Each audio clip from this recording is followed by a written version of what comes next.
চা, ভালোবাসায় চা, অভিমানে চা, গল্পে চা, তর্কে চা, রাগে চা, মাথা যন্ত্রণায় চা। মোদ্দা কথা, চা ছাড়া যেন দিনই চলে না। কিন্তু এই যে ঘন দুধ দিয়ে দুধ চা, এই অভ্যেস মানুষের মধ্যে এলো কিভাবে জানেন?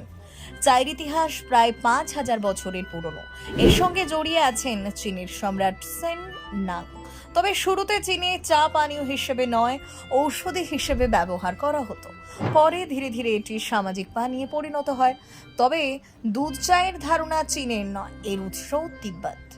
সপ্তম শতাব্দীতে তিব্বতের মানুষ চায়ের সঙ্গে ঘি ও নুন মিশিয়ে বাটার টি বানিয়ে খেতেন। কিন্তু এতে হজমের সমস্যা হওয়ার পর তারা চায়ের সঙ্গে ঘন দুধ মিশিয়ে ফুটিয়ে পান করতে শুরু করেন। পরবর্তীকালে ব্রিটিশদের মাধ্যমে 1820 দশকে এই দুধ চা ভারতে আসে। ব্রিটিশরা চায়ে দুধ ও চিনি মিশিয়ে পান করতেন। ভারতীয়রা সেই চায়ের স্বাদে একটু পরিবর্তন এনে তৈরি করে আজকের আমাদের সবার প্রিয় দুধ চা। আপনি দিনে কত কাপ চা খান? দুধ চা না লাল চা? কমেন্ট করে জানাতে ভুলবেন না।